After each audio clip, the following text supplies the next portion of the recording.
दोस्तों, क्या आप भी उन जिज्ञासु लोगों में से हैं जो किसी कमाल के इंजीनियरिंग मावल को देखकर ये सोचने पर मजबूर हो जाते हैं कि इंजीनियर्स और साइंटिस्ट ने ये मुमकिन कैसे कर दिखाया।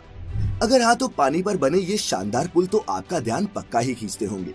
कभी नदी पर तो कभी समुद्र के बीच कैसे सैकड़ों चैलेंजेस से पार पाकर इन नायाब विशालकाय पुलों को बनाया जाता है, जानेंगे मिलकर आज की इस खास वीडियो में।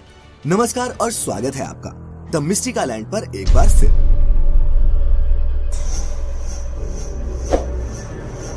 दोस्तों, हम सब ये तो जानते ही हैं कि पानी पर बने ये पुल हमारे जीवन का एक अहम हिस्सा है, क्योंकि अगर ये ब्रिज ना होते तो शायद कई गांव, कस्बे और शहर एक दूसरे से कटे ही रहते।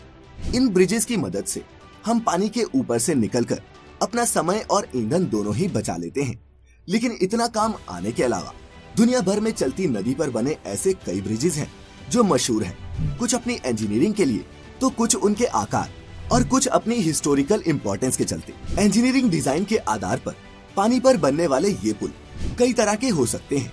किसी भी ब्रिज का निर्माण जगह के आधार पर किया जाता है। एक प्रकार का ब्रिज सभी जगह बनाना संभव नहीं, इसीलिए ब्रिज भी जगह के आधार पर ही बनाए जाते हैं। Beam bridge, suspension bridge, arch bridge आदि ये कुछ टाइप्स हैं पानी पर बनने वाले इन पुलों के। कोई भी पुल तब तक भार सहन कर सकता है जब तक उस पर पड़ने वाला भार डायरेक्ट या फिर इनडायरेक्ट तरीके से जमीन में ट्रांसफर होता रहे।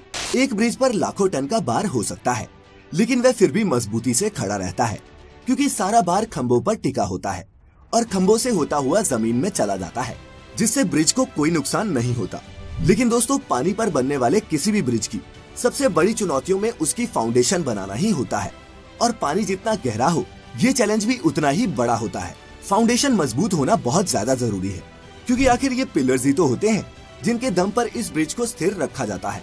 तो कैसे की जाती है इस फाउंडेशन को बनाने की शुरुआत, आइए समझते हैं। तेज बहाव वाले नदियों के ऊपर पिलर खड़ा करने के लिए इंजीनियर सबसे पहले एक स्ट्रक्चर बनाते हैं, और उसको बनाते समय पानी की अधिकतम और न्यूनतम गहराई, पानी के बहाव की गति, पानी के नीचे की मिट्टी, पुल का भार, पुल पर चलने वाले वाहनों का भार आदि बारीक से बारीक चीजों का हिसाब रखा जाता है। इसके बाद पुल की नींव का प्रकार तय किया जाता है, जिसके हिसाब से नींव बनाई जाती है। इस नींव को कॉफर डैम कहते हैं। पिलर बनाने के तरीके के हिसाब से कभी कॉफर डैम का स्ट्रक्चर सर्कल में होता है तो कभी स्क्वायर में। अब सवाल ये है कि आखिर ये कॉफर डैम बनता कैसे है। कॉफर डैम को बनाने के लिए स्टील के लंबे लंबे पीसेस एक स्ट्रक्चर पर फिट किए जाते हैं, जिसमें इन्हें सर्कल या फिर एक स्क्वायर शेप दी जाती है, और जब ये बनकर तैयार हो जाते हैं तब इन्हें पानी के अंदर डाल दिया जाता है। दोस्तों, इस स्टील के स्ट्रक्चर को मशीन की मदद से धीरे धीरे पूरी एहतियात से पानी के अंदर डाला जाता है, ताकि ये उसमें अच्छी तरह से सेट हो जाए। इसके बाद मोटर और पंप के जरिए इस पूरे स्ट्रक्चर के अंदर के पानी को बाहर निकाल दिया जाता है, जिस वजह से यहाँ पर एक सूखी खाली जगह बन जाती है। इसी सूखी खाली जगह पर फिर पिलर बनाने का काम शुरू किया जाता है, जहाँ कई सारे वर्कर लगकर इस जगह पिलर बनाते हैं। हालांकि हर जगह इस तरह से काम नहीं किया जा सकता। अगर पानी बहुत गहरा हो तो ज्यादा गहरे पानी में ये कॉफर डैम बनाकर नहीं डाल सकते। जैसे समुद्र में बीम बनाने के लिए समुद्र के तल में सबसे पहले कोई ठोस जगह देखते हैं, उसकी गहराई मापते हैं। इसके बाद उस जगह पर बड़ी बड़ी मशीनों के द्वारा खड्डा किया जाता है, जैसे बोरवेल बनाते समय करते हैं। फिर उस बोरवेल में स्टील या फिर लोहे के मोटे पाइप डाले जाते हैं। फिर पाइप के अंदर का सारा पानी बाहर निकाला जाता है, जिसके बाद उस पाइप में सीमेंट और कंक्रीट का मिक्सचर भरा जाता है। जरूरत के हिसाब से एक से ज्यादा खंभे तैयार करके आपस में जोड़ भी सकते हैं, जिससे एक मजबूत खंभा तैयार हो जाता है। जैसे जैसे खंभे बनते जाते हैं, वैसे वैसे उनके ऊपर रोड भी तैयार की जाती है।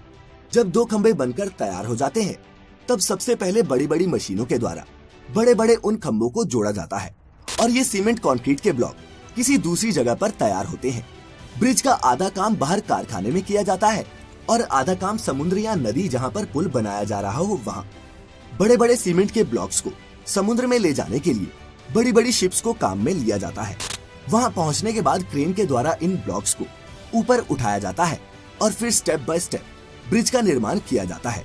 वहीं दोस्तों, कई सिचुएशंस में फ्लोटिंग कॉफर डैम्स भी बनाए जाते हैं, जिसमें या तो उसके नीचे कुछ ऐसी मशीनें फिट कर दी जाती हैं जो पानी के ऊपर तैरती रहती हैं, या फिर जहाज की मदद से इन्हें एक जगह से दूसरी जगह ले जाया जाता है, जिसके बाद इन्हें रोटेट करके पानी के अंदर डाल दिया जाता है।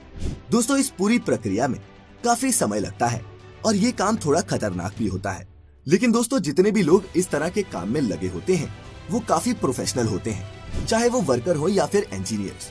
सभी को इन कामों का काफी अनुभव होता है, जिसके बाद ही उन्हें ऐसे जटिल प्रोजेक्ट्स पर काम करने के लिए भेजा जाता है।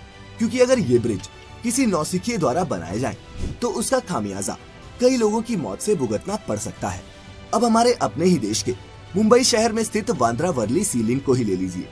इस 5.6 किलोमीटर लंबे स्टील के स्ट्रक्चर को इंजीनियरिंग का बेहतरीन नमूना कहा जाता है, लेकिन पानी के ऊपर इसे बनाना आसान नहीं था। ये एक बहुत ही लंबा और चुनौती भरा सफर था, जिसे 11 सालों की अथक मेहनत और लगभग 1.25 लाख करोड़ के खर्च के बाद हमारे इंजीनियर्स ने पूरा कर दिखाया।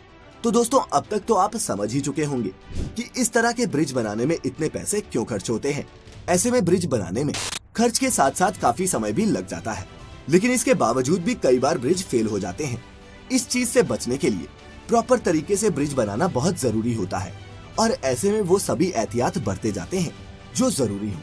तो दोस्तों आज की इस वीडियो को देखने के बाद आपने पानी पर बनने वाले इन ब्रिजेस के बारे में कुछ नया और इंटरेस्टिंग तो जरूर जाना होगा। इसीलिए इस वीडियो को खुद तक सीमित ना रखें और शेयर करें इस अद्भुत नॉलेज को अपने दोस्तों और रिश्तेदारों के साथ ही अगर आप हमारी ये वीडियो पहली बार देख रहे हैं तो सब्सक्राइब करें the mystical and YouTube channel और लाइक करें हमारे फेसबुक पेज को भी, क्योंकि इंटरेस्टिंग वीडियोस का ये दौर यहीं खत्म नहीं होता। मिलेंगे फिर एक बार एक नई वीडियो में। फिलहाल आज के लिए इतना ही। अब इजाजत दें।